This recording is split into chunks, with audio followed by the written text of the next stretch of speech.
I'm sitting here at the Coliseum Theatre in London with my dear friend Anthony Powell, and we're going to talk about the incredible costumes that he designed that are in the Indiana University collection now. But we're also going to talk about his career and what has inspired him all these years.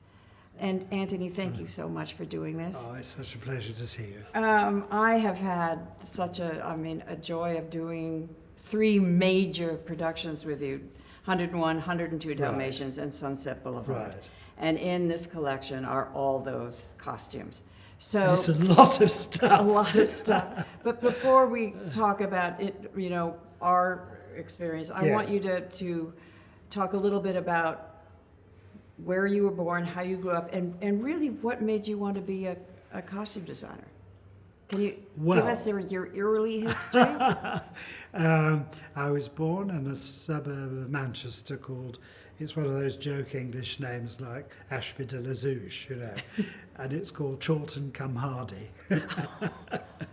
When I was 5 years old, which was at the beginning of the war, in 1940, I'd never been to the theatre, I'd never seen a movie, and somebody gave me a little model theatre set, and I was transfixed. I mean, this was a whole new world, and it changed my life forever, that little theatre. And from then on, all through my childhood, I made model theatres and puppets and put on shows and all the rest of it. And I think really, because I didn't know how the whole thing worked, being an actor seemed to me to be the way in. I remember a friend of my stepfather had a daughter, a woman called Constance Willis, and she was one of the top continuity girls in Hollywood. She did all of Alfred Hitchcock's films. And she said, "What do you want to do when you grow up?" And I thought, oh, I can't say an actor. I mean, she'd think that was so stupid. And off the top of my head, I said, oh, I want to be a designer. And the words having passed my lips, that was it. I was sort of fixed. Really? I had really, it was the last thing in my mind, really. But having said it, that created the thing, and that was it from from then on. It's crazy, really, when you think of it. My own father had been a teacher of modern languages. So I was being groomed for a scholarship to Trinity College Dublin in modern languages, which I never wanted to do. And the only person who supported me was my stepsister, was my stepfather's daughter. She was the one who supported me and made it possible. She found herself sitting next to a perfect stranger who was the resident director at Covent Garden Opera House in London. She told him about this young brother of hers who wanted to be a theatre designer, but had no support. And he said, quite rightly, he said, well, it isn't anything I would advise anybody to do. He said, many are called and few are chosen. And he said, it's a very, very tough life. But he said, if he's got a portfolio of work, tell him to send it to me. So I did. And he said the best place, not just in London, but in the world at the moment to study theatre design, sets and costumes, is the Central School of Arts and Crafts, as it was then. It's now part of Central St Martin's. His name was Christopher West, and he put my portfolio in his car, drove it round to the Central. Can you imagine anybody going to all that trouble for a total stranger? And by the time I got to London, he'd moved from Covent Garden to the Metropolitan Opera in New York, where he was doing the same job. He was resident producer there, and we never actually met. No. We used to write to each other, and he would tell me what he was doing, and I would tell him where I was up to. We never actually met. This wonderful man who changed your life. Who changed my life totally. And imagine if my sister hadn't been sitting next to him at this dinner, I wouldn't be here today talking to you. It's extraordinary. So, How many years were you at Central? 3. 3 years. 3, yeah. And when you graduated? After I left the Central, I worked in theatre and opera and all the rest of it for about 10 years. And I had consultancy jobs in industry, which I just loathed every second of it, in men's fashion. Hated every minute of it, but I liked the managing director of the company I worked for, was a very unusual man. we'd been working together one day, and he said, there are some friends of my American parents-in-law who are in London at the moment, and they're coming for dinner tonight. It's just popped up round the kitchen table. And it turned out that the husband was a film director called Irving Lerner, late middle-aged. And when we were introduced, we just bonded like that. We just talked and talked and talked all evening. The next day, he rang me up and said, have you ever designed a film? And I said, no. But I said, I've always wanted to, but I had no idea how to get in. And he said, well, I'm leaving for Spain on Wednesday to direct a film that had been done at the National Theatre here called The Royal Hunt of the Sun, which was about the conquest of Peter Schaffer, conquest of Peru by the conquistadors. He said, I'm leaving on Wednesday. Would you like to come with me and design it? So I did. Isn't that extraordinary? Yes. That's another encounter. Well, that was another one. If you hadn't said yes, you wouldn't have gone Absolutely, to I wouldn't have done film. I spent 50 years doing films. Yeah. You know, then I did nothing else but films for 50 years, and it was entirely due to that meeting. I mean, it's scary how one's life is balanced on a knife edge of chance and luck. I want to go on to what the collection that Of we course, have. of course. So we have both the Dalmatian movies. Yes. And we have Sunset. Yeah. I could talk probably as much about each costume as you could talk about it. Well, first of all, you have to know how to manipulate a costume in order to, be able to pull it off, and talk about not letting a costume wear you, but you wear the costume. Sure. All these costumes were incredible exercises in that for me. Because I set you huge problems. Yes, you did. But in everything we've worked together. In solving them, it was kind of a wonderful. Well, I loved your designs, and I wanted to be able to pull off anything that came out of your head. Well, every time, well, particularly on the Dalmatians things, because I designed the most difficult costumes to wear that I've ever designed for anybody, and each time. I like that that's on film. But I mean, I designed the most difficult to wear costumes I've ever designed, and each time you looked at the thing and said, well, I don't know whether I can manage it, but let me try. Every single time you came up with the goods and you made it work. And I think the most difficult one was your entrance in, was it 101? It was, I think. It was 101. 101 Dalmatians. Yeah. There was it was a thing that wound, it became a muff. It went over one shoulder and then it wound round and it became a huge muff with long foxtails. My first entrance in the first movie as Cruella was coming out of my little car. No, and I don't know if you remember that you see my foot come out of the car. And he does his cigarette, his ash on it. I do. Oh, you his do your ash ash on on it. And on his shoe. I had this very heavy fur, and my dresser, Jim Nadeau, scrunched himself up in the back of that car in order to feed the fur out the door because I couldn't manipulate. You couldn't do it. No, but it was very complicated because it started off as one thing on one side, going around the arm, and then it went round the body, and it became something else. It became this huge muff with these long tails. It developed into something else. Yes. Well, here you see it. Look at it.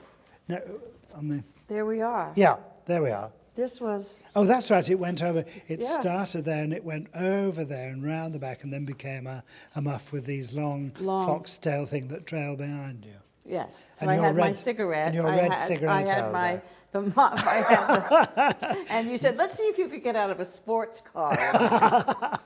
No, but also the shoes were the most dangerous shoes ever because they had heels this high, which were nails. They were like... nails in a cage. They were steel nails. And they are... They came to a sharp point at the end. He was like, he loved it. He loved to make me suffer. And that is with all the events I've been into, all the red carpets, all the high heels, that by the end of the red carpet, you're in morbid pain. Yes. those shoes were the most were the worst. painful. The worst, I'm and sure. We did But the we shot. did have a close-up of them. We did. Yes, there's a shot coming down the runway after you see me getting out of the car, and we did it. I remember in the second half of the day, and I remember saying, I don't know if I can even walk, and then you just go. Oh my. And then we found a pair of shoes. They're Cathurni. They're that I could wear when my feet weren't on camera. Oh, on camera. Do you remember that? I where still you could have walk. them. Oh, really? In fact, I wore Right. them to the Oscars once. No. No, I said nobody will ever see them, and I'll have fun because my feet won't ache. Oh, that's funny. Yeah. So. No, yeah, but you Dalmatians. were amazing. You were amazing. That I remember, and you may remember it quite differently, but I assure you this is how it was. I said, how are you going to play the part? How are you going to walk? And you said very firmly, you design the costumes, and we'll make the costumes, and we'll work out the makeup and all the rest of it, and then I shall look in the mirror and I shall decide how to play the part. That's what you said. Really? Yes, and No, I thought, I would- well, thanks a lot. No pressure at all. Well, I mean, to It's be engraved honest, on my waist in that film was 21 inches. In I that know, corset, I got I it know. to 21 Well, inches. no, but as I say, they're the most Yeah. uncomfortable, difficult And I had costumes a I've ever. leaning You were board 'cause I like couldn't that. sit down. Yeah, so And you that couldn't sit down. right. So that You had to have a leaning board. It really informed how I moved. Of course, Yeah. no, absolutely. Yeah. And you were fantastic. I mean, nobody in the world could have worn the costumes more beautifully. Nobody. Well, Or with they were such fun courage, costumes. But you made, every time, time and time again, you said, I don't know if I can make this work, but I will try. And you did, every time. There wasn't one thing. Well, they were so deeply witty. This costume, which was a Russian, like the amount of... It's a Cossack. It's a Russian Cossack Yeah. with the hat, but this was so beautifully made. I mean, that's why I kept my costume collection, Yes. because I Oh, no, reveled they're in. Look at how they masterpiece. matched. Beautiful. And the back, the zebra. Well, you thing. know who made that? They were all made under the auspices of Barbara. Yes. But that particular costume was made by Kathy. This who's made by yes, Kathy? Yeah, The it was guy. made by Kathy, who matched all of those zebra stripes. But the things that were meant to be holding cartridges there, you used to keep your cigarettes in. Yes. I mean, Cruella. Yeah. So I want to- to, because there'll be pictures and everything for everybody who sees this collection. But for me, and why I really started to collect my costumes, was the value I put on the collaboration with Yes. you and with Barbara Matera. Barbara now, was- most of my costumes were built in Barbara Matera's atelier. Well, they all were, weren't they? They Of all my were. whole collection. Of yours, yes. Yes, All of yes, yours yes, were. yes. Yeah. So tell The me thing about with- Barbara. Well, Barbara, I was going to say, Barbara Matera, she was, without exception, for me, the greatest artist, costume maker, costume interpreter that I've ever come across. Because she would take your design and she would interpret it in a way that exceeded anything you could ever have imagined. And so you ended up with something that was still completely truthful to the original design, but was 100 times better than you could ever imagine. And this was her magic. I remember. This was her witnessed it. magic. For me, the thrill was the fittings near the end, because that you were putting the finishing touches on. And I remember standing in that incredible rose coat Anthony designed yes. for 102 silk coat covered with silk roses. And I remember Barbara came in with a box of roses that had Which been... was a rose version of a fur coat. Yes, because you had to interpret. So if you would imagine an enormous fox fur coat, but all made of roses instead Yes. of, and you were on the side of a bus in it. I remember going Yeah, across. so you had this inspiration, and I remember her being so Yes. meticulous about Yes. where these different Absolutely. roses went. And do you remember one of the things that I loved the most was when the final fitting, and usually, I mean, there's always maybe a little bit of tweakage, Yes, but not yes, much. yes. And then we would go into the Oh workroom. no, that was you. That was so wonderful, that you, because you know this huge workroom staff, and everybody in that workroom had worked on something here, and every time we finished a costume, you were so generous and thoughtful and sweet, because you go out of in the full costume. And you would do a fashion parade right round this enormous workshop to show all the people that had worked What they on it, created. what they created, Yeah. because they never, they never get to see that kind Right. of thing. And that was such a generous thing to do, because it made them part of the process. It made them the final part of the process, Exactly. because they saw how it looked on you and how wonderfully you wore everything. What I wanted to ask you is, what's the difference for you as a designer working in theater and working in film? It's not what I thought it would be, because I'd always wanted to do films because I love detail. Mm-hmm. And I thought on film you'll see so much more detail. Well, curiously, in a way you don't, because in the theatre you see every single actor on stage from top to bottom, from the shoes up to the wig, to the hair and the wig and whatnot. And it took me quite a long time to realise this big difference. Also in the theatre, you have to take into account everybody who's on stage at the same time, and it's like a constantly shifting painting. You're manipulating a painting. It's wonderful to do, but it's quite hard to make the whole thing work. Whereas in films, because so much depends on the close-up, that the most important part, it seems to me, is this. Mm-hmm. And that everything should drop down from that. Mm-hmm. So the hair is terribly important, any jewellery, earrings, necklaces. And the thing that designers in the 30s and 40s were brilliant at was designing interesting for women I'm talking about, interesting necklines and collars. So that when you were in close-up like that, your face was framed in an original or witty or inventive, and they were nobody's ever equaled them at that. And I don't think people think in that way anymore, but it's very, very clever, that. Right, right. How do you approach actors? How is your so you meet an actor in the fitting room for the first time, or first of all you meet them when you present the designs? No, absolutely not. I'm sorry, I'm being rude. No, you're not being rude at all. No, what I like to do, which isn't always possible, is I like to meet a leading actor, first of all, over lunch or something like that, so that we're both relaxed and I can observe the person and I can really look at the person without them feeling that they're being, put under a microscope. Because also then I can get a feeling of who they actually are and what they're bringing to the... So this is while they're... before you've made designs? Before you put pencil to paper, yes. Really? I wouldn't dream of putting pencil to paper beforehand. The thing is, it took me a long time to discover there are two kinds of star, I suppose, in movies. One kind is a star because of an inherent quality they have that the camera responds to and loves.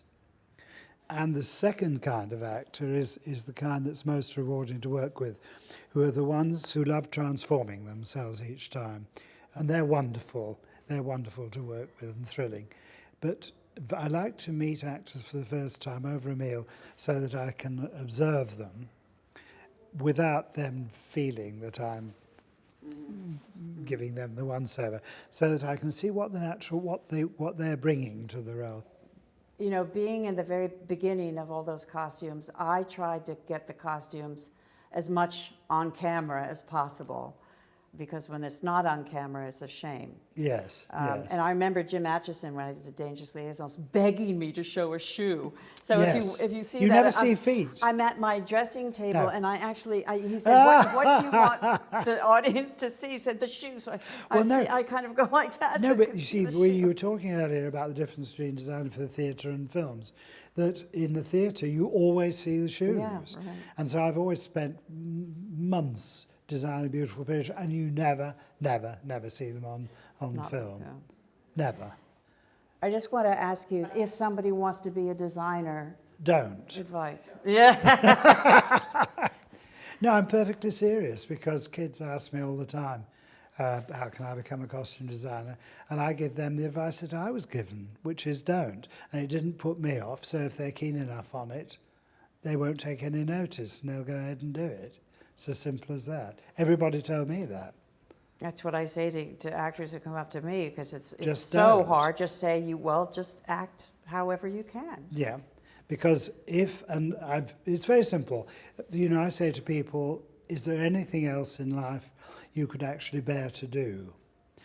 And if they say, well, yes, I quite like it, and I said, well, do that instead. It's only worth persevering with being and struggling with being a costume designer if it's the most important thing in the world to you and you couldn't bear to do anything else, because you have to make such sacrifices. huge You get resilience. such knocks. Yeah. You get such rejections and disappointments. It's crippling, and you can only take that if it's the only thing you want to do. It's just as simple as that.